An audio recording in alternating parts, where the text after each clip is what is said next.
Buenos días, bienvenidos a esta nueva sesión de la 13ª Cátedra Colombiana de Psicología Mercedes Rodrigo. Tenemos hoy en esta sesión en la Universidad Externado de Colombia nuestro invitado internacional, acompañado de una colega colombiana. Nuestro invitado internacional es el profesor investigador PhD, el doctor Jaakko Seikkula. El título de su ponencia es el Open Diálogo, el diálogo abierto, genera nuevos recursos para las familias y los clientes en la mayoría de las más severas crisis de salud mental. El profesor Seikkula tiene también un doctorado honoris causa de la Universidad de Noruega, Agder. Fue premiado por la Asociación de Terapeutas Familiares Europeos con el reconocimiento a la tradición en investigación. Fue premiado este año por la Asociación Americana de Terapeutas de Familia y Maritales. Psicólogo clínico y terapeuta familiar, es autor de las prácticas basadas en redes familiares y sociales para atender crisis severa, particularmente de carácter psicótico. Este es un trabajo que viene desarrollando desde los años 80 en su país natal, Finlandia. Este trabajo es el que se ha dado a llamar el modelo de diálogo abierto, a partir del estudio del proceso dialógico en el tratamiento de severos sufrimientos psicológicos. Con este trabajo, el doctor Seikkula ha mostrado que más del 85% de las personas retoman su vida laboral y algo más del 80% pueden continuar su vida sin experiencias psicóticas de nuevo. El profesor Seikkula se vinculó hace algo de 20 años a la Universidad Finlandesa de Jyväskylä, donde ha desarrollado diversos proyectos de investigación, algunos de ellos subvencionados por el Estado finlandés, particularmente para insertar el modelo de diálogos abiertos en la atención pública de la salud mental. Como comentarista, el doctor Seikkula estará acompañado por la doctora Ángela Hernández Córdoba. Ángela es psicóloga, doctora en Ciencias Psicológicas de la Universidad Católica de Lovaina en Bélgica, magíster en Filosofía Latinoamericana, graduada de la Universidad Javeriana, ejerce como psicóloga clínica, psicoterapeuta, investigadora y docente universitaria. Ha sido consultora en asuntos de familia y salud mental en el ICBF y otras entidades oficiales, autora de varios textos, Envejecimiento y longevidad, Fatalidad y devenir, Teorías, datos y vivencias, Vínculos, individuación y ecología humana hacia una psicología compleja, Psicoterapia sistémica breve, construcción del cambio con individuos, parejas y familias, Familia, ciclo vital y psicoterapia sistémica breve. Su último texto, publicado en coautoría con Jairo Estupiñán y Adrián Serna, se titula Transformación de la subjetividad en la psicoterapia sistémica. El título del comentario de la doctora Hernández es Oportunidades y beneficios de implementar los diálogos abiertos en servicios de salud mental y bienestar en Colombia. Los dejo entonces con nuestros invitados en la mañana de hoy. Bienvenidos, muchas gracias.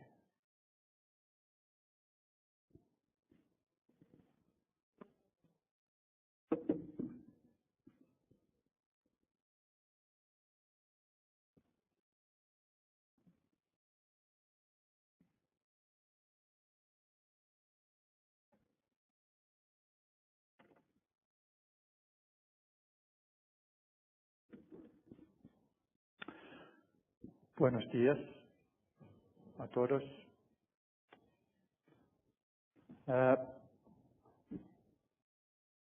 Thank you very much for the invitation and the possibility. Por la invitación y por la opción de poder compartir mis experiencias con todos ustedes aquí y con muchas otras universidades que están conectadas en streaming programas de psicología en Colombia. Para mí es un gran placer estar acá. Mi charla de hoy va a enfocarse en la pregunta sobre el poder que tiene el diálogo. Como se mencionó en la introducción, yo estaba básicamente trabajando con los problemas mentales, desarrollando programas que han generado a un diálogo abierto y he estado estudiando muchas investigaciones. El programa se enfoca en cómo encargarse de estos problemas mentales severos, psicóticos, con unos resultados muy positivos. Para mí, este programa también describe el poder del diálogo en una forma que si lo gestionamos para poder adaptar los diálogos, para poder entender la vida humana y si podemos gestionar y adaptar los diálogos en nuestras prácticas diarias, realmente podríamos trabajar con nuestros clientes en una forma que puedan tener unos resultados inesperados en el buen sentido de la palabra. Creo que podemos volver a esto durante la discusión después de presentar la idea principal. Bueno, ¿qué es hablar sobre diálogo? Para mí lo más importante con relación a esto es el filósofo ruso Mikhail Bakhtin, que fue quien abrió las puertas al entendimiento de la realidad básica de la persona humana basada en el diálogo, descubriendo cómo y por qué el diálogo es muy importante para tener nuestra idea como personas. Todo está en español, o sea que dice él en la cita que vivir es participar en el diálogo, la vida es participar en el diálogo, es hacer preguntas. Luego dice que en este diálogo, en negrilla, la persona participa a través de toda su vida con sus ojos, sus labios, sus manos, su alma, su espíritu, con todo lo que nosotros hacemos y con todo nuestro cuerpo. Mikhail Bakhtin dijo que aún es muy, muy importante, es una idea extremada sobre la vida humana. Es una razón de pensar en esto desde un punto de vista en general sobre los humanos, es participar en un diálogo a través de nuestra toda vida. ¿Qué significa que participar en un diálogo desde la primera vez que respiramos, cuando nacemos? Y si somos activos, tomando iniciativas en estas relaciones sobre el diálogo y que se convierta en una relación responsiva, que se vuelva parte de nuestra vida diaria. Sabemos nosotros con las nuevas investigaciones de subjetividad y voy a compartir parte de esta investigación. Básicamente esto es cierto. Cuando hablamos en el mundo, cuando llegamos al mundo, tenemos como una capacidad psicológica innata de tener unas relaciones psicológicas y esta capacidad innata es por la primera mitad del año de nuestra vida. Entonces, la parte fascinante en esto es que hay realmente dos prerequisitos en la vida humana. Cuando nacemos, desde este lugar tan seguro que tenemos acá, para salir a estos extremos, tenemos que primero aprender a respirar. Si yo no respiro, muero. Y tan importante es que cuando nosotros nacemos, venimos al mundo, tengo que aprender a tener un diálogo. Si no estoy en un diálogo, muero. Así de sencillo, la vida es respirar y estar en un diálogo. Cuando pensamos sobre esto, los resultados que podemos tener para reconocer cuál es la práctica de nuestro diálogo, desde el punto de vista psicológico, creo que esto es lo que hay una razón de unos valores básicos en la vida humana y cuando se da esto se abre un acceso a tener los recursos con nuestros clientes que normalmente antes de eso no estaban disponibles. En segundo lugar, Mikhail Bakhtin dice que participamos en el diálogo con todo nuestro cuerpo, con todo lo que nosotros hacemos. Por eso es muy importante realizar que el diálogo no es solamente comunicación, no es principalmente la comunicación abierta, es en general toda la idea sobre cómo los humanos se convierten en humanos con las relaciones y las respuestas que tenemos con otros. Así es como la vida está avanzando. De una forma muy básica, creo que pensando en el diálogo que abre un debate para ver la mente humana desde el punto de relaciones humanas y también la psicología humana para mí todo el tiempo es buscar la relación, cómo se da, cómo pasa este diálogo en nuestras relaciones. Desde este punto de vista tengo 4 hipótesis básicas de la vida. Primero, cuando nacemos, nosotros venimos a unas relaciones, nacemos en relaciones. Cada una de las relaciones experimentadas desde el primer respiro nos da una señal en la memoria de mi cuerpo. Claro, sabemos que para los bebés esto es una experiencia integral para el olor, el olfato, la vista, todos los sentidos y moverse en una forma rítmica. Estas experiencias de las relaciones son partes de la memoria de mi cuerpo a través de las relaciones y lo que nosotros llamamos en psicología. Estoy muy triste de decir esto porque todos ustedes están estudiando y leyendo psicología. Yo estoy hablando para el departamento de psicología, pero realmente no creo en la psicología. Y no creo que algo con lo que nosotros estamos tan fascinados con las teorías psicológicas, el psiquis, la verdad no son tan válidos, porque lo que yo creo es que es mucho más valiosa la idea en la vida humana, es que estamos construidos a partir de las relaciones que nosotros hemos experimentado a través de nuestras vidas y en este momento en nuestra vida, tanto históricamente como en el presente.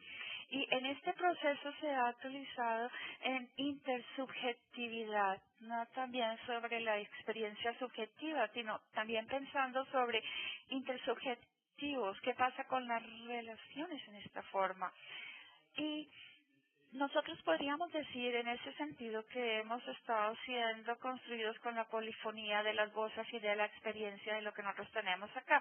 Sé que en el campo de los diálogos ya también hay muchas teorías de los diálogos y otras narrativas de otras personas que utilizaron la idea de las voces de la mente, diciendo que estas voces en las mentes son metáforas de las diferentes perspectivas que se tienen en la mente para diferentes puntos de vista. Pensando un poquito más concreto sobre esto, no pienso que las voces que nosotros tenemos son metáforas, son muy ajustadas concretamente en la memoria de mi cuerpo. El significado de la vida es tener un diálogo entre estas voces, entre las voces que yo tengo internamente en la memoria de mi cuerpo con una situación que estoy experimentando acá. Algunas palabras sobre esta intersubjetividad. Para mí la persona más importante abriendo la investigación sobre este tema fue el profesor Colwyn Trevarthen en la Universidad de Edimburgo, en Escocia, y al final de los 60, al principio de los 70, empezó a hacer investigaciones sobre la comunicación entre el bebé recién nacido y los adultos ya crecidos. Él dijo que estaba muy sorprendido porque no había encontrado ninguna teoría o ningún texto sobre este tema hasta ese momento.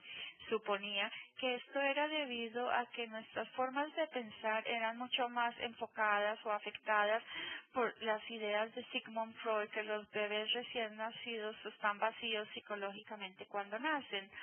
Otra persona remarcable también es Steinbraten con sus estudios sobre los desarrollos psicológicos, diciendo básicamente lo mismo. El recién nacido está vacío psicológicamente cuando nace. en el mundo, pero Colin Trevartin y su grupo dijo que cuando miramos los registros o videos de las comunicaciones diciendo que esto no es cierto, el bebé recién nacido es un participante muy activo en su comunicación y también es muy músico y de una forma rítmica en la forma en que está conectado con los adultos o los ya crecidos. Hay un video diciendo, aquí tenemos una madre con su bebé de 21 días de nacido y de hecho usted puede buscar mucho sobre Colwyn en YouTube para que lo puedan ver y aprender más de él. Y él dijo, mire a esta madre y a este bebé y están compuestos por 4 piezas que duran 19 segundos, básicamente. Es una sinfonía que el bebé hace un sonido. ¡Ah! Quisiera saber cómo el traductor está siguiendo mis sonidos. ¡Ah! Y después la madre dice, mi amor, ¿qué me vas a decir? Y la madre dice, ¿qué piensas sobre esto? Y el bebé sigue el ritmo. Y esta parte es fascinante porque es la primera cosa que nosotros hacemos en nuestra vida. Seguimos a otros en una forma musical, movimientos rítmicos con esta relación, con este recién nacido y para interactuar en una forma sincronizada con los otros. Colin Trevartin dice que la vida es música, no psicología, como se ha pensado que es y que ha sido hasta el momento. Y él dijo que es el bebé quien tiene más iniciativa que los adultos en esta comunicación. Ahora, ¿cuál es la efectividad de la teoría? Bueno, tenemos una idea recíproca de que nosotros, madres, padres, estamos educando, creciendo a nuestros hijos, pero realmente es una información que es lo opuesto. Es el bebé quien nos hace una variación, y esta es la idea básica en la vida humana. Michael Bachten también utilizó la palabra sobre intersubjetividad, lo que significa que yo nunca voy a estar familiarizado conmigo solo. Por ejemplo, cuando yo me miro al espejo, no me veo a mí mismo. Yo lo único me veo a mí mismo es en la respuesta que tengo a partir de ustedes u otras personas, diciendo, yo me veo a mí mismo en tus ojos. Miro tus ojos para verme a mí mismo. ¿Qué significa eso? Significa que nosotros estamos en unas relaciones donde no tenemos una mediación, unas respuestas inmediatas a partir de otros. Y esto no es algo que está formado en palabras diciendo que hay que tenerle un significado. No, es como estar en un baile donde nos adaptamos a los movimientos del otro, en todo, en lo que hacemos, en nuestras charlas. Otro punto es pensar sobre las voces y la polifonía de las voces. Podríamos pensar que hay 2 tipos de voces que estamos teniendo. Bueno, primero hay aquellas voces que nos encontramos en nuestras reuniones, en nuestros encuentros. Son aquellas voces de todos nosotros presentes acá en la misma sala. Pero pensemos en una terapia, es la voz de un hombre que tiene un atento suicida muy fuerte, estaba en el hospital y estaba en una clínica psicoterapéutica en la universidad y él estaba mencionando sobre su comportamiento. Nos reunimos con su esposa cínica y también nos reunimos con sus 2 hijos ya crecidos que se vinieron a mí una vez. Y había acá, como ven, 2 menciones de terapias, pero tenemos acá 3 porque siempre trabajamos con los estudiantes. Pensemos que este es el nivel horizontal de la polifonía que tenemos. Todas las personas con quienes estamos hablando, teniendo diálogos y conversaciones, se crean a partir de eso los significativos. Cuando yo tengo mi entrenamiento en terapia sistémica familiar en los 80, este era el enfoque en el diálogo. Había reglas muy fuertes, solamente que teníamos que mirar qué era lo que pisaba en el nivel horizontal entre los seres humanos que estaban en la misma sala de terapia. Y, por ejemplo, habían unas guías que no nos podíamos enfocar en las emociones, mirar solamente los comportamientos de las personas que estaban presentes. Pero cuando vino este paciente a nuestra consulta y averiguamos qué pasaba en su vida, él había tenido una disabilidad debido a una enfermedad somática, y cuando estaba volviendo a trabajar se dio cuenta de que su empleador ya no quería que él volviera. Y muchas de las voces que estaban relacionadas en su trabajo, tenía mucha curiosidad si había sido muy buen padre con sus hijos, y tenía y había muchas voces sobre su parte paternal, y parte de la historia que es impresionante era hablando sobre sus relaciones con sus padres, y su padre había sido excluido del contexto familiar y estaba interesado en la vida de su padre, qué le había pasado, y reconectarse con él, con su padre, y realmente enamorarse de su padre, pero su padre ya era mayor, viejo, y murió en este proceso. Una parte impresionante de las voces que manejamos, de aquellas voces, la descripción de las relaciones en este paciente eran su padre. Con relación a su esposa, hablamos un poquito sobre sus demandas profesionales, mucha curiosidad y sus relaciones con sus hermanos, pero igualmente también sobre las voces y cómo ella estaba casada con un hombre que estaba severamente deprimido y no podía entender demasiado la situación de Nico. Aquellas voces que estaban entrando en las historias contadas por las personas en una forma vertical están siempre presentes, y desde el punto de vista desde el diálogo es pensar ¿qué nos pasa a nosotros como terapistas cuando nosotros estamos en esta situación?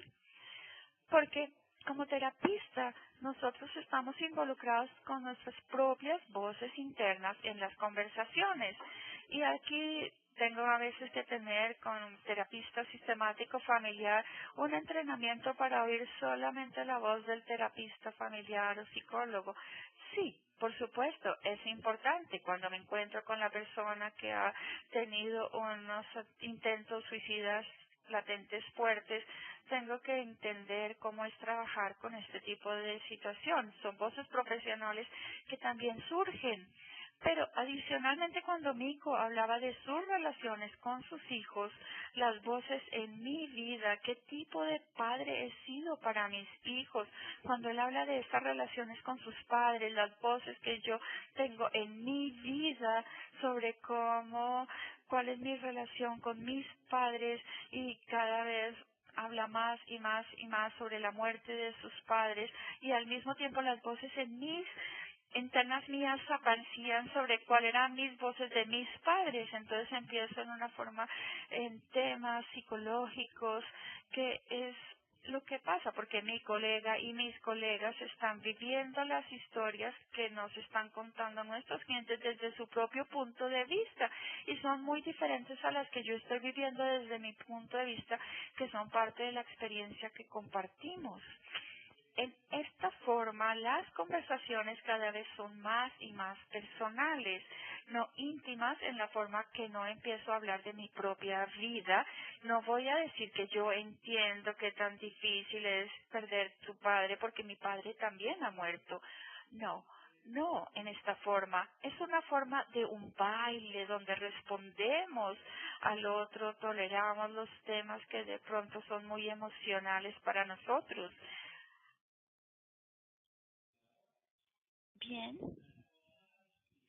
en este tipo de práctica, lo que pasa es que cada vez más estamos enfocándonos en qué pasa en el momento presente, en cambio de mirar a aquellas historias que nos cuentan nuestros clientes, porque todas las voces tienen una reunión exacta en este momento del tiempo. Michael Bakhtin mencionando sobre él, hablando de la idea de que todo pasa solamente una vez. Estamos viendo en un evento único que está pasando cuando él dice la participación en el ser que ocurre una vez. Significa que todo lo que necesitamos para entender los problemas que manejamos están acá, presentes en este mismo momento, prácticamente. Significa que cuando estamos trabajando, por ejemplo, en un hospital de terapias, estamos en una situación donde tenemos que tener todos los registros grabados para explicar los problemas de nuestros clientes y saber cómo avanzar. Pero si seguimos la idea de Mikhail Bakhtin, es lo opuesto, un poco, o bastante más opuesto, pero no sé, esta idea de que no necesitamos este tipo de preparación, porque todo surge en nuestra experiencia relacional, acá y ahora. Mi buen amigo Tom Anderson, el padre de la terapia familiar y la idea de los procesos reflectivos y grupos reflectivos. En sus últimos años de vida, Tom está bastante ocupado dándose cuenta de que hay 3 tipos de realidades en nuestras prácticas. La primera realidad es ideal o realidad, que es, por ejemplo, unas categorías de diagnosis, psicótico, otra puede ser depresión, otra puede tener 88 o lo que sea, no sé. Una es correcta, la otra no es correcta. Y ese es el significado del diagnóstico. O si usted es un trabajador social y usted quiere tomar una decisión sobre tener custodia de unos niños, quitarle la custodia de niños a este paciente, una real, otra no. La otra parte es familiarizarnos con esta forma narrativa de estar en las charlas terapéuticas, pensando en ambas, en las realidades, y que hay muchas otras historias, y tratar de obtener todas las historias posibles. Por ejemplo, en el caso de Nico, teníamos todas las historias, su vida, las de sus hijos y las profesionales. Por supuesto, no hay ninguna cierta, pero el resultado aparece más mejor para poder tener todas estas historias. Tom dice que hay un tercer tipo de realidad para el uso de la palabra, que es ni esto ni aquello. Esto significa que puedo decir, describiendo algo que pasa en una sesión terapéutica, que ni esto ni aquello, pero algo está pasando. Sé que algo está pasando a partir de mi propia experiencia, surgiendo de la tercera experiencia de estar con estas personas acá. Y esa es la parte más importante de nuestras relaciones, porque la mayoría de los conocimientos utilizados en las relaciones son este tipo de roles que no son puestos en palabras.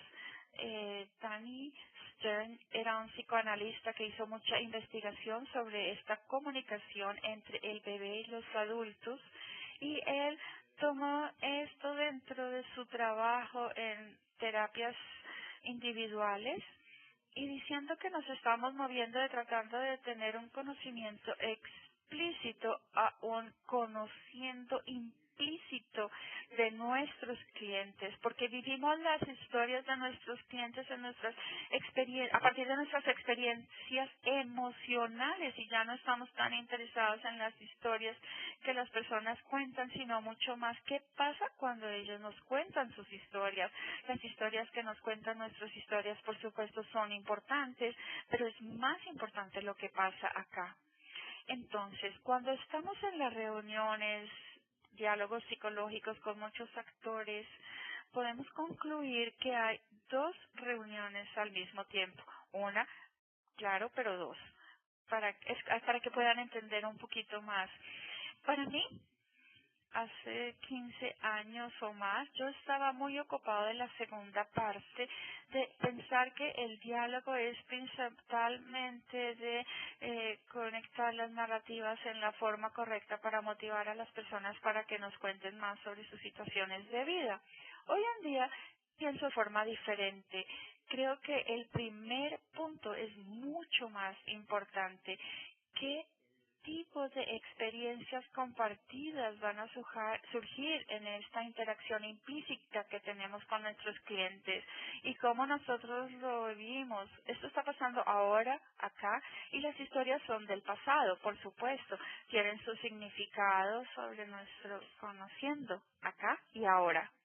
Michael Prachtin dijo también esto muy simple, concluyendo que cuando él dijo que para que una persona humana no hay nada más terrible que una falta de respuesta. Esto significa que nuestra base de la vida es tener una respuesta, un reconocimiento. Y si yo sigo esto, puedo saber que es mi tarea cuando yo me reúno con mis clientes. Y realmente nada más. Necesito responder, respetar, reconocer las historias de nuestro cliente. Digamos que yo escucho lo que usted dice y lo que usted está diciendo es importante. Nunca usando estas palabras, pero es la actitud. Y antes de todo esto, diálogo psicológico, desde el punto de vista psicológico, nada de esto es necesario y esto es desafiante, mucho, porque los terapistas tienen un gran entrenamiento para introducir algunos métodos para poder tener el control de los problemas que nuestros clientes nos están trayendo, tener un control, por ejemplo, de los síntomas que pueden introducir o tener un cambio en aquella interacción no constructiva con la familia que pensamos que existe. Pero realmente es volver un poquito atrás y entrar en una relación donde nosotros estamos con este aprendizaje, con esta parte de nuestra práctica y escuchar seriamente qué es lo que ellos han introducido en la carrera del existir o vivir. De una forma concreta, hemos puesto esto en acción en la idea sobre cómo podemos tener estas reuniones y prácticas de diálogo abierto. Ahora hay algunas reuniones con muchos actores. Hay una que son clientes y dos son profesionales. En este tipo de reuniones generalmente hay por lo menos 3 personas. Un cliente, 2 profesionales y puede ser familia o una red de cualquier forma. Pero lo que es importante para seguirlo desde el punto de vista psicológico es, primero, es importante que nosotros no preparemos nuestro comportamiento para estas reuniones. Nosotros entramos a la sala con la misma puerta, abrimos la puerta, nos sentamos, discutimos.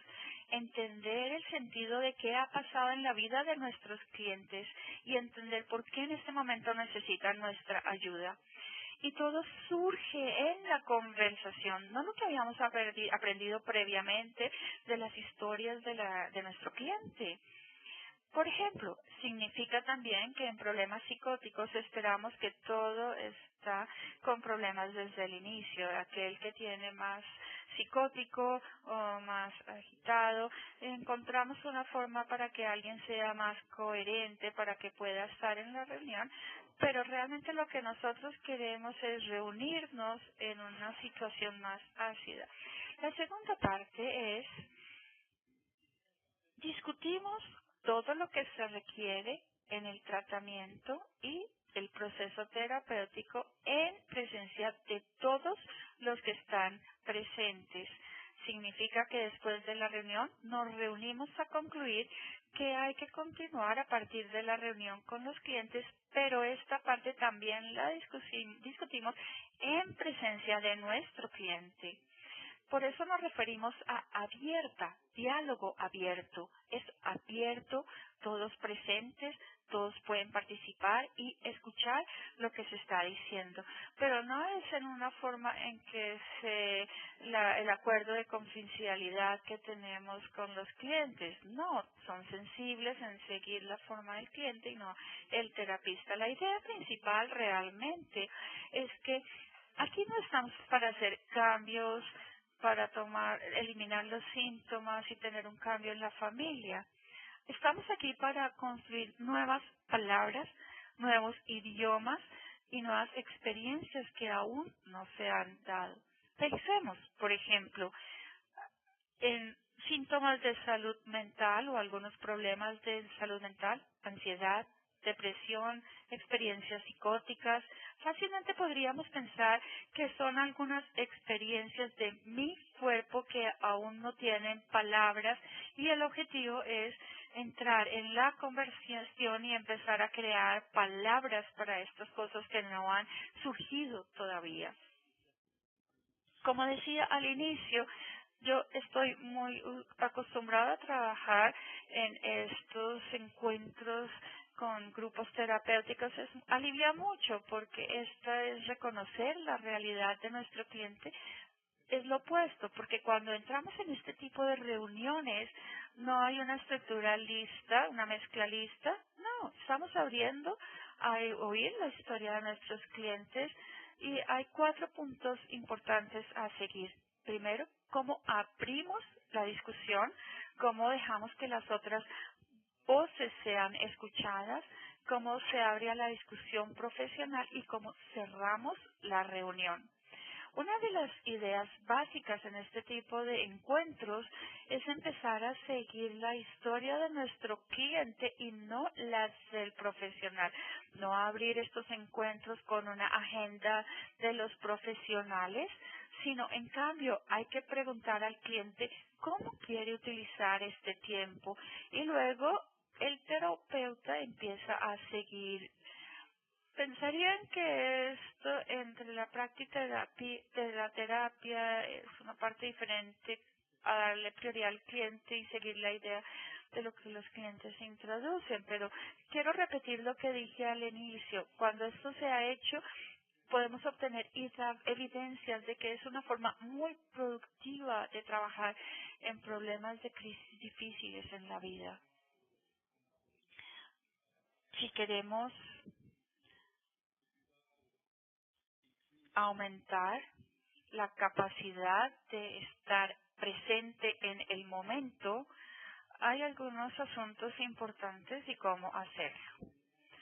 Cuando estamos en un encuentro, un diálogo con nuestros clientes, nunca podemos responder a todo lo que ellos dicen porque ellos generalmente están diciendo muchas cosas, 7 u 8 cosas al mismo tiempo y no estaríamos mirando también a las respuestas de los profesionales. De pronto sería sorprendente darnos cuenta de que a medida que los diferente a cuando los terapistas responden, pero de este punto de vista de diálogo y de estar presente, he empezado a darme cuenta cómo es de importante darle prioridad a los problemas que se están dando acá mientras hablamos, en vez de enfocarnos en la historia anterior, historia clínica de nuestros clientes. Sí, esas historias son importantes, pero si podemos de pronto empezar a escuchar un diálogo de un momento a otro, está excitado, salen lágrimas de sus ojos, nos está dando la señal que ese punto era muy importante de su cuerpo, algo de la memoria está surgiendo y hay que dar el tiempo para escucharlo.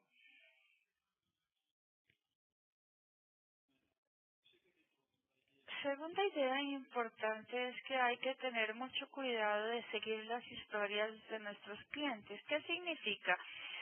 Por ejemplo, yo no hago una entrevista. Normalmente repito alguna parte de la historia de lo que las personas dicen. Una persona dijo que estaba muy triste cuando su padre se fue. Yo le dije, usted estuvo muy triste cuando su padre se fue, palabra por palabra, sin parafrasear.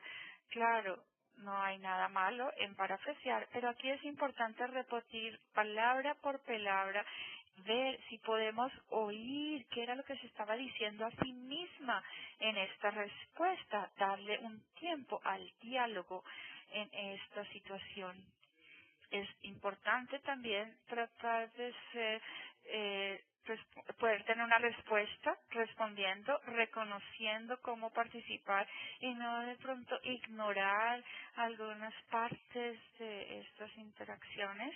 Es muy importante igualmente que yo empiece a darme cuenta y enfocarme en todas las voces que se dicen explícitas así como aquellas voces implícitas que están surgiendo en la forma en que ellos están participando del diálogo.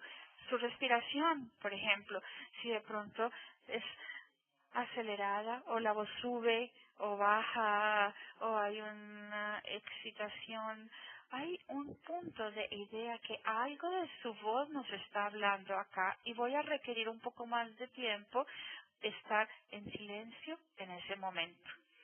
Es importante igualmente escuchar a mis propias respuestas personales, porque a veces yo digo algo de cómo yo me siento internamente en mi cuerpo.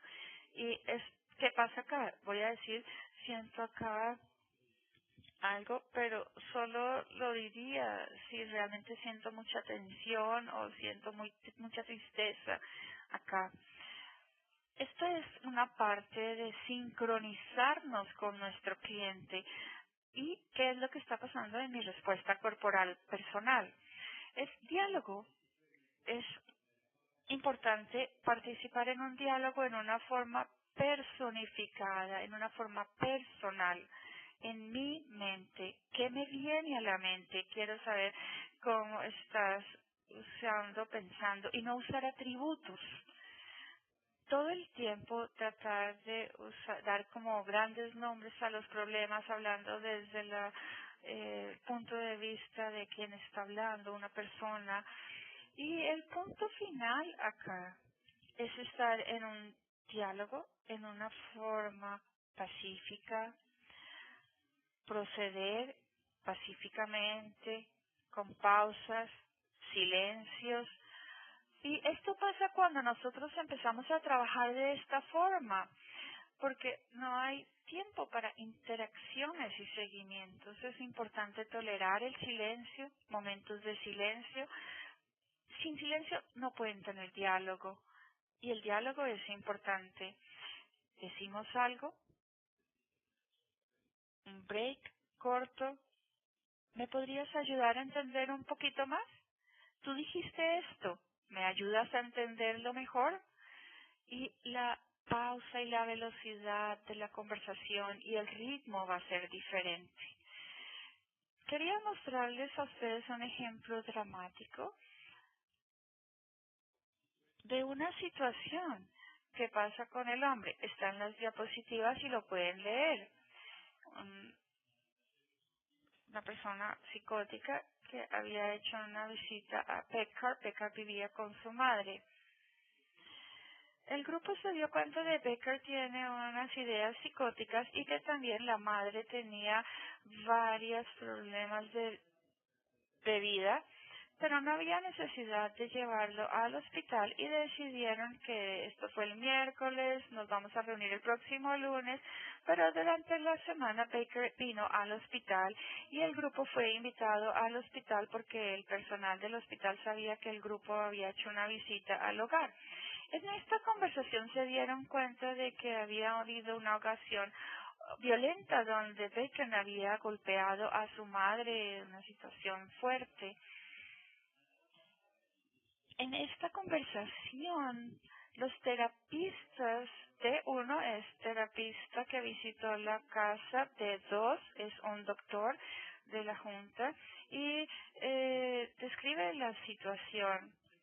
Becker tuvo una larga descripción, que es una descripción confusa sobre lo que pasó en casa en el momento, pero cuando lo lean lo que está escrito desde el punto de vista de Becker. Al final de su descripción de la situación, empezó a analizar. Claro, pero no tenía autorización de golpear a nadie, pero hay ocasiones donde esto puede pasar. El grupo que respondió de uno dice, ¿ese fue el momento en el que fuiste a atención primaria? Los terapistas acá no están respondiendo a su análisis de su propio comportamiento. Y lo mismo pasa cuando en esta conversación continúa.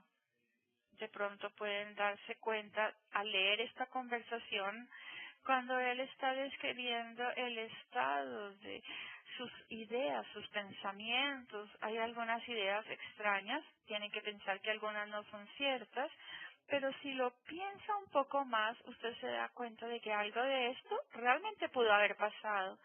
El comentario del terapista, nuevamente. Y esto, todo comenzó el último fin de semana. ¿Ven? No está respondiendo a su análisis, a su reflexión. No están presentes acá, ahora. Están solamente en su historia que él está contando. Y esto es un ejemplo dramático, porque después de que él quería hablar de sus ideas psicóticas, nunca fue escuchado. Así es como nosotros hacemos esta idea crónica y esta tensión crónica. Es la respuesta equivocada a la que nosotros le damos a nuestros clientes. Si no los escuchamos, si no tenemos cuidado al oírlos, a escuchar sus pensamientos, si no ponemos atención a lo que dicen. Muy bien, vamos a pasar al final de esta cita, que es una sobre los valores básicos de la vida humana cuando nosotros nacemos. Básicamente, esta descripción de nosotros psicoterapeutas o psicólogos es cómo nos podemos enfocar en las intervenciones, en las interpretaciones o refrasear en unos valores más básicos de la vida humana. Por supuesto, no hay un valor básico, el más básico, el amor, que nos conecta unos a otros.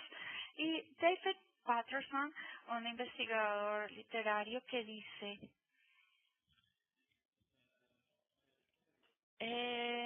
no hay ninguna relación dialógica sin amor, así como no hay amor en aislamiento. El amor solo existe en un diálogo. Muchas veces nos damos cuando entrevistamos a las familias que han pasado a través de estas crisis tan difíciles, probablemente ellas tengan unas reinmersiones al amor por sus miembros de la familia. Esta herramienta es muy poderosa. Este amor de pronto nos significa a nosotros como terapistas y claro, puede condicionar y no pensar tanto que estamos hablando con pacientes con esquizofrenia, porque solo podemos hablar con seres humanos. Gracias.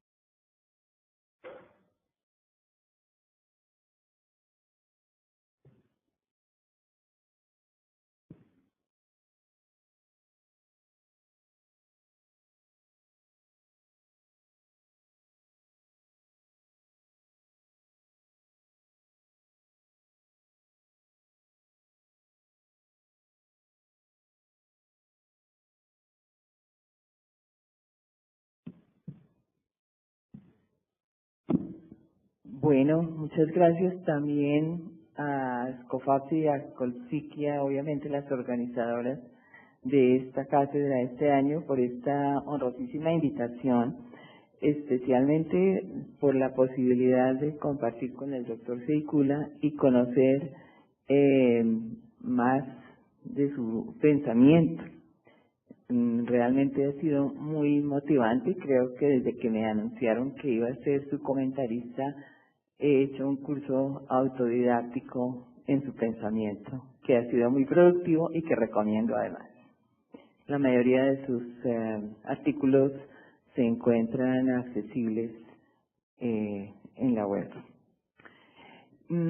Pensando en ser fiel a la idea de comentario, pensé por esa razón en enfocarnos como en las posibilidades de implementación de las ideas del doctor Seicula en nuestro país.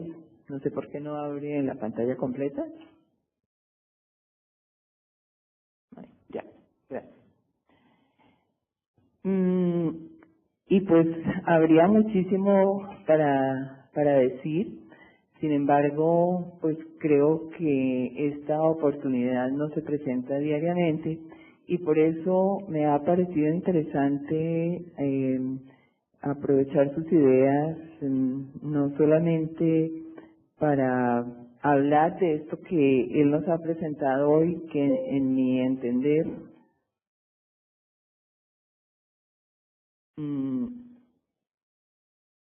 pues corresponde a lo que serían las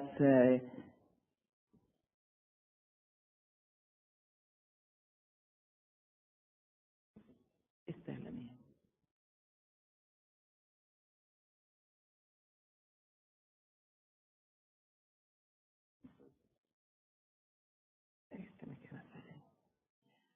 Pues lo que serían, como desde mi comprensión, los dos grandes aspectos que, si he entendido bien, diferencian como dos dimensiones de los diálogos abiertos, que en algunos de sus escritos ha llamado también la micropolítica y la macropolítica de los diálogos abiertos. En mi entender, lo que nos ha presentado hoy ha sido primordialmente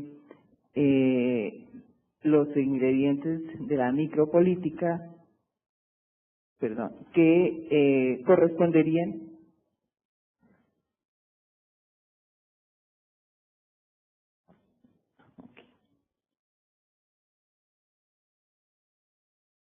corresponderían en mis palabras, a los diálogos abiertos como una modalidad de conversación terapéutica.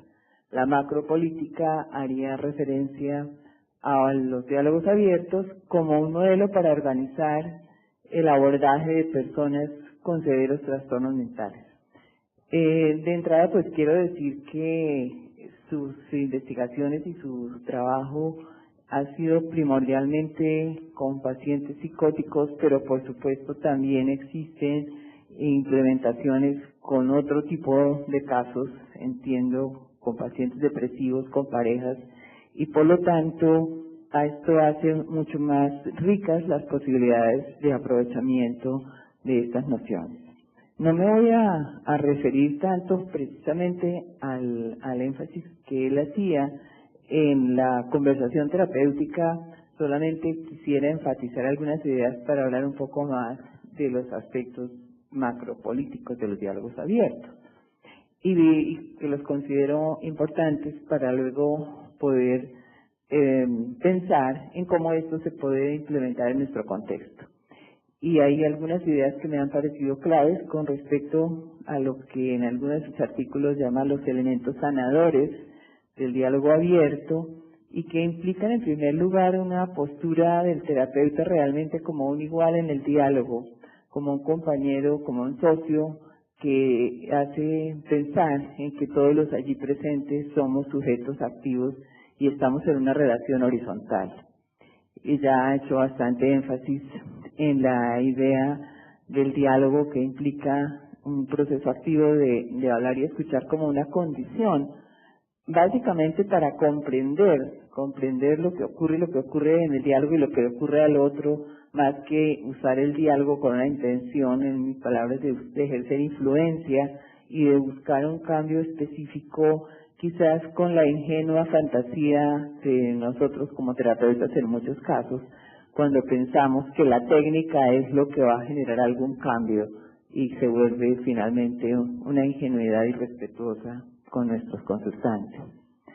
La idea fundamental de que el significado de lo que entra en juego en la relación terapéutica y también, por supuesto, en la vida, se genera en la actividad relacional, en lo cual hacía bastante énfasis ya, pero que me parece que al añadir esta segunda parte, que esta actividad relacional se basa en la sintonía entre los actores en el momento presente, nos cuestiona bastante como agentes de intervención, pero no solo como terapeutas, en cuanto a identificar cuál es nuestra postura, por un lado, y nuestra capacidad de involucramiento humano con el otro. En verdad, también mi comprensión de estas ideas implicaría pensar en que el cambio, si es que ese es el objetivo, y lo entiendo yo en el sentido de aliviar el sufrimiento y ampliar las oportunidades de consideración de la vida por parte de todos los presentes, incluidos los terapeutas, pues esto implica que esos cambios, esas novedades emergen en el contexto mismo del diálogo, y por esta razón lo fundamental de considerarlo, de cuidarlo y de activarlo con todo el sentido de lo que nos ha expresado. Me parece en ese mismo sentido trascendental esta énfasis en contemplar la experiencia emocional compartida como un ingrediente sanador fundamental. La asepsia humana del terapeuta pues deja de ser útil en esta perspectiva, lo cual por supuesto va a exigir de los agentes de intervención formación y cuidado de sí permanente para poder ser una buena herramienta que participa en la existencia de los demás.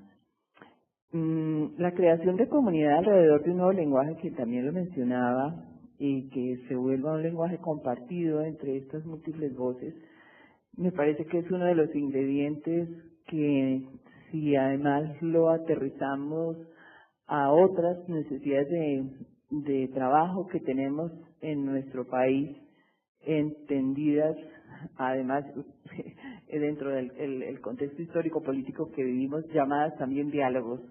No quiero referirme específicamente a aquello que ya sabemos de los diálogos de paz y demás, pero justamente sería una condición y una propuesta, una forma de encuentro que quizás nos ayudaría positivamente a estas transformaciones que queremos. Quizás en el lenguaje frío de la ciencia, pensar que los sentimientos de amor son un ingrediente sanador en la terapia puede sonar como un poquito extraño o a veces incómodo para algunos colegas.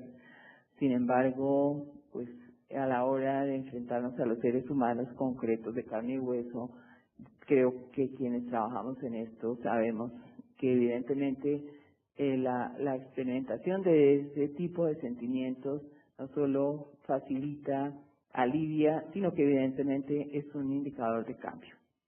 Con estas consideraciones me parece entonces útil hablar de los elementos que llamaríamos de la macropolítica de los diálogos abiertos, y que para ello me he basado en algo que pongo por razones de tiempo, el doctor Círculo no alcanzó a exponer en el día de hoy, pero que expuso en el día de ayer, y que se refieren como a los principios básicos, como los principios claves para una intervención óptima, y que los encuentro muy interesantes para tener en mente, especialmente ubicándonos en nuestro sistema de salud. Quiero aclarar que yo he puesto allí como una especie de contraste, pero ese contraste se refiere, cuando hablo del modelo médico en Colombia, se refiere al sistema, no me estoy refiriendo a personas concretas, ni a terapeutas o a médicos o a psiquiatras concretos, porque sé que hay muchas diferencias individuales que hacen que sea quizás esa condición de las diferencias individuales lo que permite que en nuestro país, a pesar de las limitaciones que tiene el sistema, haya efectos también positivos en la interacción que tenemos con los consultantes. Esto es una abstracción. El primer principio de los diálogos abiertos es la respuesta a la solicitud de ayuda con una respuesta de ayuda inmediata. El doctor Nuestro Vehículo nos contaba ayer cómo pues esta ayuda inmediata quiere decir en las 24 horas siguientes a la aparición de una crisis, entendiendo además algo clave que no está dicho acá, pero que es justamente la posibilidad de aprovechar la crisis como el motor y la materia prima sustancial justamente para poder aprovechar toda la, no sé si llamar energía emocional y motivación, etcétera, que se condensa en cualquier situación humana y familiar cuando hay una situación de crisis. Infortunadamente, en nuestro país, todos lo sabemos, la ayuda está sujeta a un proceso muy largo de remisiones, que hace que tal vez si uno va a un servicio de urgencias pueda tener una ayuda en las siguientes 24 horas. Pero si alguien acude con una crisis emocional severa, el protocolo predominante implica no una reunión con la red social, que sería el siguiente principio de los diálogos abiertos, sino al contrario, más bien una visión de aislamiento del llamado paciente, que ya pues nos ubica en una categoría específica, y más bien se le aísla y la familia no es considerada, o quienes sean sus acompañantes, no son considerados propiamente como una red humana, sino como informantes que van a nutrir las categorías que dentro de un modelo médico estricto pues serían la clave para poder precisar un diagnóstico que será la puerta de entrada al sistema psiquiátrico, fundamentalmente, sobre todo si estamos hablando de crisis severas. El otro principio, hablar también de la perspectiva de red, tiene a mi entender un principio de fondo que es una visión de participación y democracia en los servicios.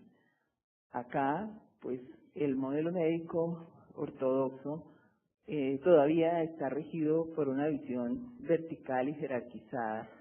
Y si ustedes miran las guías de atención de la esquizofrenia en particular, que están colgadas en la página del Ministerio de Salud, describen claramente cómo el equipo responsable de estos casos debe estar conformado por todos los mismos profesionales que funcionan en Finlandia: psiquiatra, psicólogo, terapistas variados, enfermería, pero acá es claramente dicho que el líder del equipo es el psiquiatra. Y pues todos los que trabajamos con pacientes que han sido hospitalizados o que hemos trabajado en equipos dentro de instituciones psiquiátricas, sabemos que las decisiones sobre los consultantes finalmente las toma el psiquiatra de manera autónoma, sin contar realmente ni con la familia, ni mucho con el paciente, ni tampoco con el equipo terapéutico. Repito que esto no lo puedo decir que es el 100%, pero es la tendencia generalizada. El principio de flexibilidad y movilidad entiendo que corresponde a otro principio subyacente a esta idea, y es el de poder adaptar el tratamiento, todo el abordaje a las necesidades específicas del consultante, y no, por supuesto, a un diagnóstico que se formule como condición previa para definir el tratamiento. Por contraste, en la medida en que impera un modelo medicalizante, es indispensable que haya un diagnóstico para poder definir el proceso protocolizado de ayuda y en esa medida poder conseguir las respectivas autorizaciones que finalmente en muchísimos casos terminan definiendo cuál es el tratamiento posible. Es decir, predomina el criterio económico administrativo y no el criterio clínico, y muchísimo menos el criterio de la necesidad. El otro principio es la responsabilidad del caso en manos de quien recibe el caso. O sea, pues hay un equipo, entiendo, en Finlandia fundamentalmente. En nuestro medio, infortunadamente, la responsabilidad de cada caso más bien se elude. Perdón por la expresión que voy a usar, pero todos cuando asistimos al sistema médico más bien percibimos la figura del peloteo, además por la misma organización del servicio que hace que así me estén haciendo un tratamiento, y aun cuando me pregunten si quiero que la siguiente cita sea con el mismo médico, pues me dicen con mucha frecuencia, con ese doctor, si quiere con ese mismo doctor le toca la cita por ahí dentro de unos 2 meses o 3 meses. Si quiere con cualquiera, pues tal vez tenga suerte y la cita sea dentro de 1 mes. Con lo cual la responsabilidad se diluye y el sistema termina operando con más bien una idea de producción en línea. Todo esto impide lo que se vuelve sustantivo en el proceso de los diálogos abiertos, que es la continuidad psicológica. Y ahí pues ya todos los que trabajamos en clínica muy bien sabemos que el éxito de la terapia está en buena medida en ese vínculo que se crea y se sostiene en el tiempo según las necesidades del caso. Adicional a lo que se ha dicho ya sobre los diálogos abiertos como una forma de conversación terapéutica, pienso que hay 3 principios. En el dialogismo ya hemos hablado bastante, pero los otros 2 no tanto, y creo que es importante subrayar la actitud psicoterapéutica, que infortunadamente tampoco es la predominante. No es tan raro escuchar a un médico o aún a un colega psicólogo, y no solo en el sistema de salud, sino también en los sistemas de bienestar, que opera según la lógica administrativa, palabras más o menos, sin decirlo así tan escuetamente, aun cuando a veces es también escueto, se dice, pero es que el sistema no da más, pero es que no se le pueden autorizar sino no sé cuántas citas y yo no puedo hacer nada, es el sistema. Por lo tanto, no hay ninguna consideración clínica. Y lo otro, pues, es la tolerancia de la incertidumbre, que para garantizar la racionalización o reducción más bien de costos, pues se pretende reducir la incertidumbre y la complejidad a través de protocolos muy estrictos. Si ustedes leen las guías que tiene el Ministerio, hay advertencias que dicen que eso no es una camisa de fuerza. Sin embargo, pues en la práctica eso no es tan así. Tengo otra serie de informaciones para ubicar estas posibilidades dentro del contexto actual de la atención mental, en salud mental en Colombia.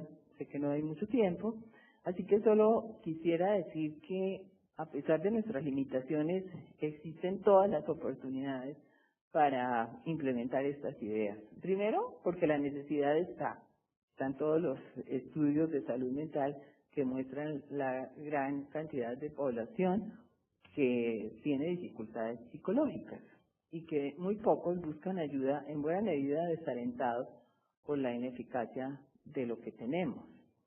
Existen en el papel, existen posibilidades de intervención que darían para que se ajustara institucionalmente esta posibilidad de intervención, porque las modalidades están planteadas, inclusive en el plano obligatorio de salud, pues se habla, como ustedes lo pueden ver allí, hasta de 30 citas ambulatorias y 30 citas en hospitalización. O sea, no son todos los años que entiendo garantiza el servicio de salud finlandés, pero tenemos unos tiempos y unos recursos. Además, hay unas coberturas especiales para grupos que básicamente se asocian con las víctimas de distintos tipos de violencia. Allí tenemos un gran campo de trabajo, y jóvenes y niños. Y además hay también ya estudios en el país sobre esta relación costo-beneficio de la atención específicamente hay estudios, uno de la Defensoría del Pueblo y otro de un colega de apellido Gómez, en las comparaciones de los resultados costo-beneficios de distintos tratamientos en personas diagnosticadas con trastornos psicóticos. Y pues ratifican lo que ya está dicho, varios comentarios y escritos también del doctor Jícula y de muchos otros, de cómo es claro que los psicofármacos no son una medida ni suficiente ni necesariamente positiva para resolver las dificultades de quienes tienen sufrimientos severos y que pueden llegar a ser diagnosticadas como esquizofrenia. Aún aquí, en el país, con las limitaciones que tenemos, estos estudios muestran cómo la combinación de psicofármacos en dosis moderada, sin necesidad de acudir a los psicofármacos de alto costo, más la intervención psicoterapéutica, produce muchos mejores resultados a un costo mucho menor que el uso de los psicofármacos más sofisticados. Para no hablar de los estudios que ya están mostrando cómo el uso prolongado de psicofármacos produce una reducción de la materia gris. Y además, pues el hecho de que no haya una buena resolución de los casos implica su cronificación, con lo cual los pacientes diagnosticados así en verdad terminan siendo una carga para el gran sistema, si es que vamos a hablar en sistemas económicos, y lo más triste, pues una frustración existencial que podría haberse manejado de otra manera. Pensaría que tenemos dos tareas pendientes, voy a hablar un minuto más, si me permiten. Unas que tienen que ver con nuestro ámbito disciplinar y gremial, y que pasan en primera instancia por reconceptualizar los problemas humanos para desmedicalizarlos. Los psicólogos pienso que hemos pecado, no sé por cuál, y con todo perdón lo digo, me pido perdón por lo que voy a decir, pero no sé qué complejo nos acompaña, que nos parece una gran cosa que nos hayan influido en el sistema médico. No lo pienso así. Tenemos que desarrollar dispositivos para trabajar en equipo. Eso sigue siendo complejo por muchos ingredientes culturales y de formación. Necesitamos poder sistematizar todas nuestras experiencias y mostrar también cómo experiencias de trabajo que podríamos llamar alternativas pueden generar información basada en la evidencia, entendiendo que no solamente existe la evidencia empírica, hay muchas formas de evidencia. Y por supuesto, algo trascendental es afianzar la formación clínica de los psicólogos. Me parece que en la medida en que hemos medicalizado el sufrimiento humano, los psicólogos hemos creído, y la formación de los psicólogos, me parece, se ha distanciado de la consideración de los dolores humanos más intensos, y porque ciertamente, pues quizás, es verdad que puede ser un poco más divertido hacer otras tareas, y es verdad que nos pagan mejor en otras tareas. Pero ¿para qué estudiamos esta carrera? Pues pregunto yo. Y por último, pues creo que es un llamado para los organizadores de la cátedra, porque creo que, pues no me refiero solo a las dianas, sino a Scofaxi y a Colpsic, en el sentido de que esto implicaría un gran debate nacional de cuál es el lugar de la psicología, empezando solo por un ingrediente de inequidad que hay en el tratamiento de los psicólogos psicoterapeutas. Si ustedes miran las tarifas del POM, una intervención de terapia de un psicólogo vale exactamente la mitad de lo que vale la intervención de un psiquiatra en psicoterapia, y ni todos los psiquiatras son psicoterapeutas, ni todos los psicólogos lo somos. Por lo tanto, allí habría una serie de derechos a revisar.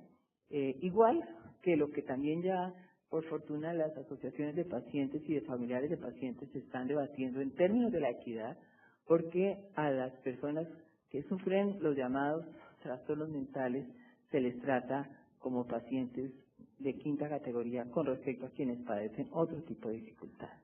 Eso implica actualizar los programas.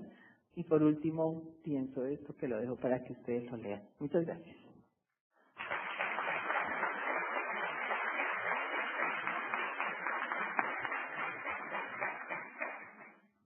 Bueno, muchísimas gracias al profesor Sécula y a Ángela Hernández. Los invitamos a hacer preguntas. Estamos repartiendo unas pequeñas cartulinas para que nos compartan las preguntas que organizamos y recogemos para un pequeño conversatorio con la profesora Susana Barrada, profesor Sécula, Ángela. Pueden, por favor, pasar aquí. Tenemos ya algunas preguntas. Para los estudiantes de primer semestre de psicología les vamos a pedir que permanezcan con nosotros hasta que termine el encuentro. Es una cosa de unos 10, 15 minutos y ya vamos a terminar. Muchas gracias.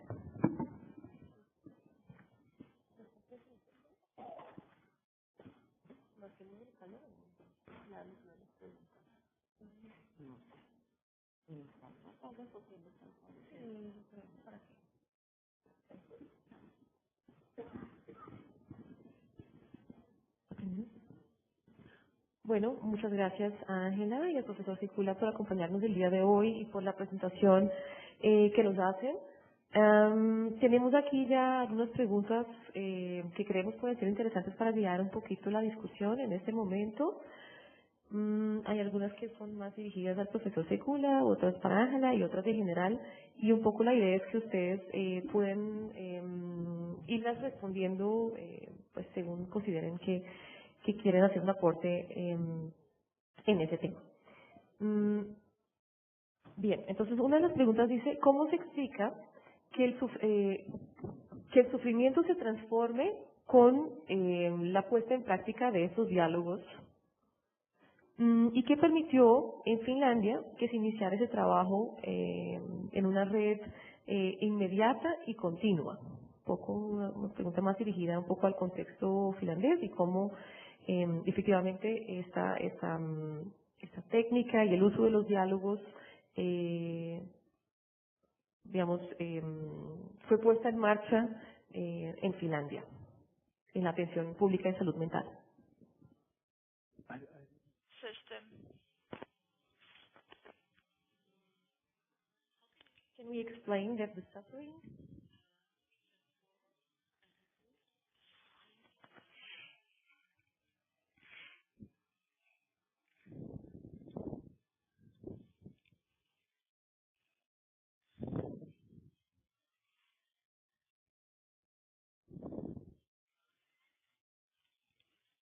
Bien. No tengo ninguna otra respuesta. Fue mi conferencia la que básicamente que empezar a escuchar a las personas con quienes estás hablando con cuidado, siguiendo sus historias, ayudándoles a que ellos tengan más opciones de hablar y ser escuchados. Esa es mi forma de ayudar a declinar el sufrimiento. Yo no hago intervenciones, no hago interpretaciones, no hago ningunos refraseados con la familia. Es básicamente una experiencia compartida. Esa es la básica idea de estos diálogos. For me, I also will say, as Professor was saying, remembering Vern Sivelnik's quote in the word is a molecule, and if we think that dialogues invade all our being, what we are saying, what we're listening, and they are listening from us covers all our being. So, todos lo vivimos en nuestra experiencia cotidiana, una palabra nos cambia el estado de ánimo. Por otro lado, pues entiendo también que es justamente la posibilidad de verbalizar todo aquello que no ha sido dicho y que se vuelve como una especie de quiste en el alma, al ser dicho puede ser diluido. Ok, gracias. Otra pregunta. Si nosotros nos vemos en los ojos del otro, ¿qué vemos entonces cuando nos miramos al espejo?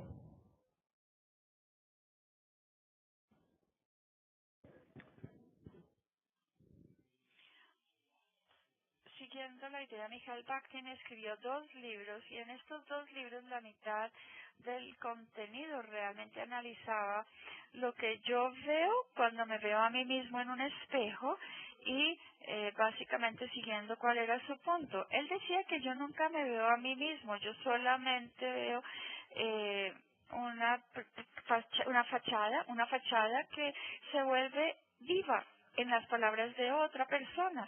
Yo me miro a mí mismo y empiezo entonces a mirar mi pelo, y me acuerdo de que mi amigo dijo, ya tienes aquí una canita, y me miro al espejo y digo, no estoy tan canoso, pero empiezo a tener un diálogo con lo que yo estoy viendo en el espejo. Básicamente así es como yo tomo la idea de los otros para beberme a mí mismo, y hay mucho debate si no estoy envejeciendo o no, la verdad. Y el diálogo con el espejo reúne también los diálogos internos que tenemos con otras voces de nuestra vida, ¿sí? Y cuando uno se mira al espejo, piensa en las personas que va a ver en ese día y ya se imagina cómo quisiera que lo vieran o cómo se sintió el día anterior y entonces qué quisiera cambiar.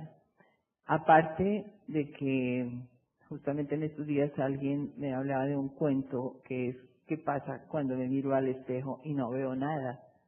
Y me parece que también a veces en los trastornos severos y en severos sufrimientos uno quizás no es que no vea nada, pero prefiere no mirarse al espejo precisamente porque esas miradas también hieren.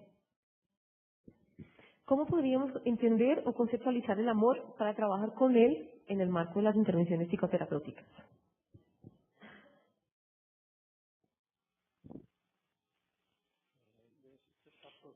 Claro, esto está también relacionada a la primera pregunta. Recuerdo una situación donde yo estaba, había muchas personas, muchos doctores, personas de la academia que querían saber mucho sobre cuál era mi teoría clínica de la esquizofrenia.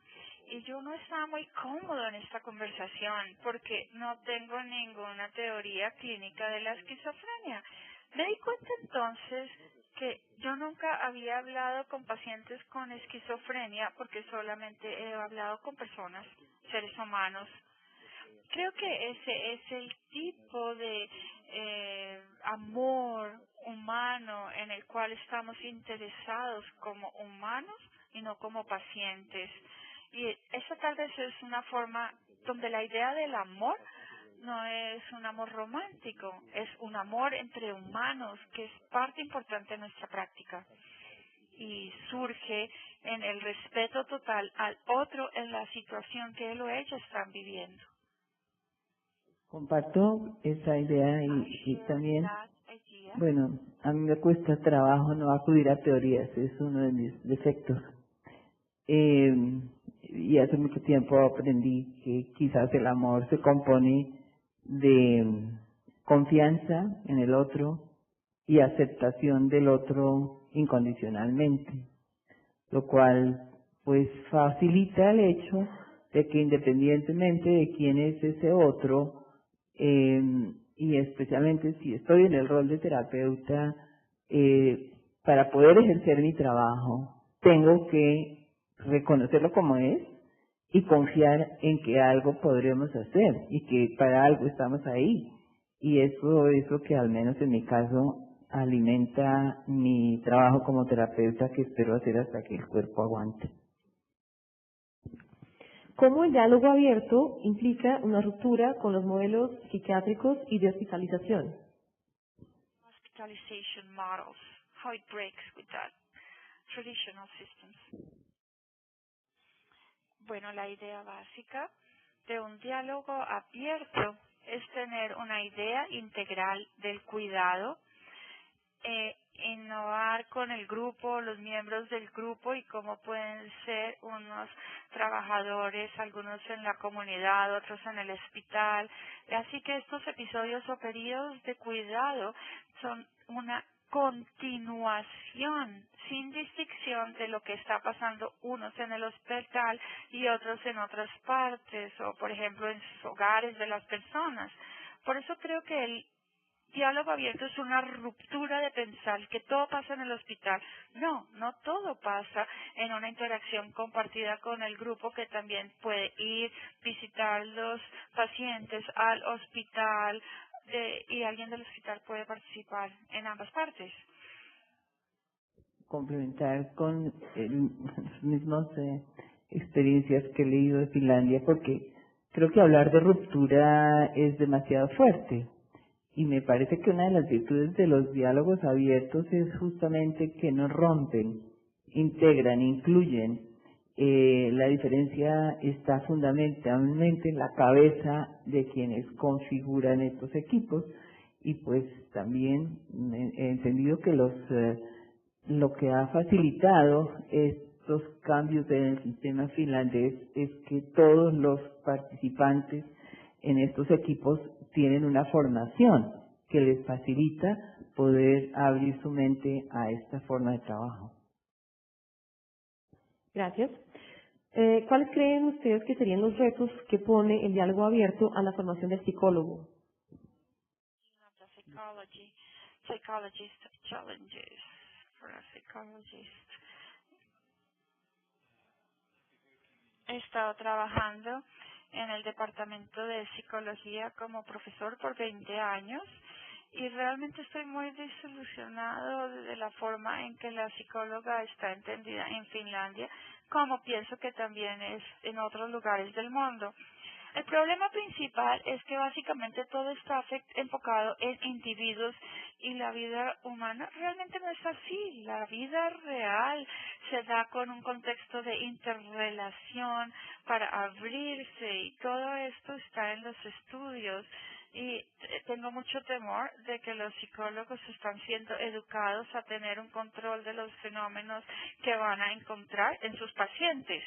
Los psicólogos básicamente están no llamados a trabajar con personas psicóticos ni los problemas mentales severos porque ellos no tienen herramientas para este tipo de relaciones o conocimiento de relaciones.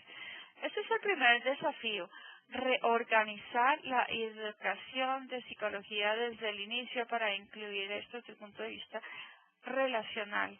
I don't have anything else to say. La inclusión del modelo de diálogo abierto en el tratamiento de pacientes cuya conversación en la crisis ha sido tratada como sintomática bajo la forma de delirios, lenguaje desorganizado, fuga de ideas, las cuales de alguna forma deslegitiman la agencia del paciente en su interacción conversacional.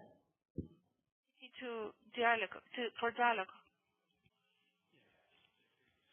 Esa es la idea básica, es que no, el diálogo abierto se puede aplicar en cualquier problema y no es que tengamos la idea de que vamos a hacer el tratado basándonos en un diagnóstico, hacemos el ritmo del tratamiento con base en la cooperación y relación creada con las familias y el nombre del problema es secundario realmente, no es importante de algunas formas, en algunas partes es importante, sí, tenemos que entender que si alguien tiene ideas psicóticas, entonces sé que no todo lo que está diciendo el paciente es real, pero el que está en crisis es el que mejor sabe qué es lo mejor para él o ella.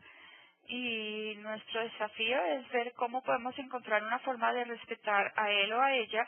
E igualmente, en la situación dentro de la familia pueden tener algunas ideas contradictorias sobre cómo avanzar. Y por último, una pregunta más orientada aquí a nuestro contexto colombiano, y dice, una de las características del conflicto armado es que las situaciones de trauma para las víctimas son causadas por otra persona con valor de agencia y muchas veces con intención y premeditación. ¿Cómo se puede lograr un diálogo sanador para la víctima cuando el diálogo sobre su experiencia no es con un terapeuta, sino con un victimario? ¿Cómo hacerlo sin correr el riesgo de invalidar el dolor del que sufre?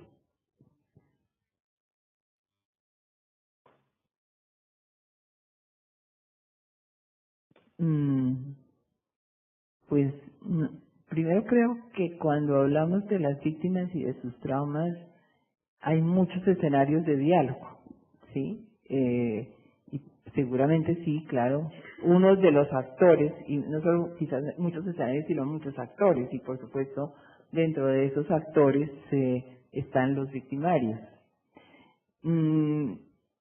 Pienso aquí, haciendo ya lluvia de ideas, que el modelo de los diálogos abiertos precisamente permitiría hacer algo que aquí nos cuesta trabajo pensar en general, y es la posibilidad de traer simultáneamente todas las voces de los actores.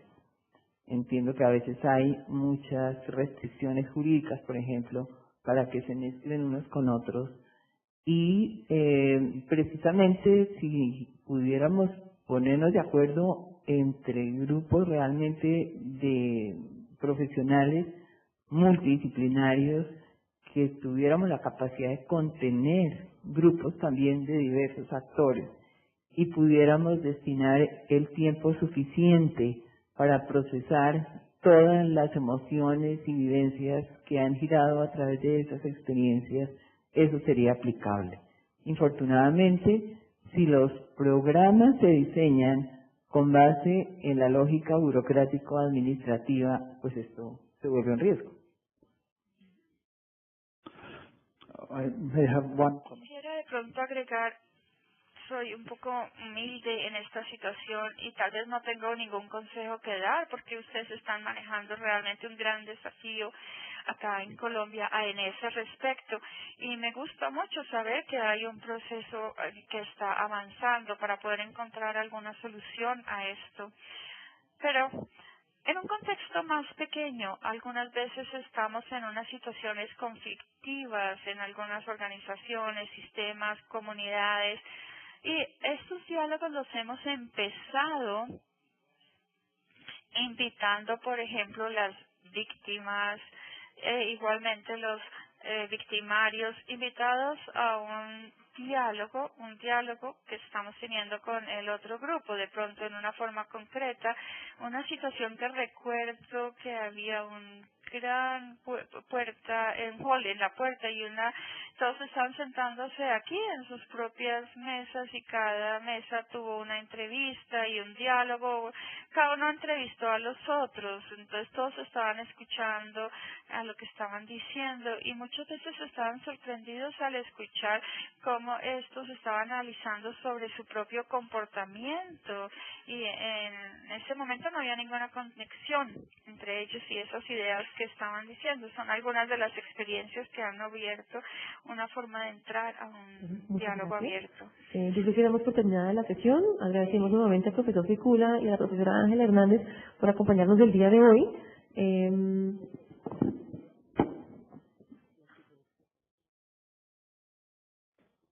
La próxima sesión, nos informa acá Diana, es en la Universidad de los Andes con el profesor William Jiménez y el tema de la sesión serán las emociones morales, para que por favor nos sigan acompañando. Muchas gracias.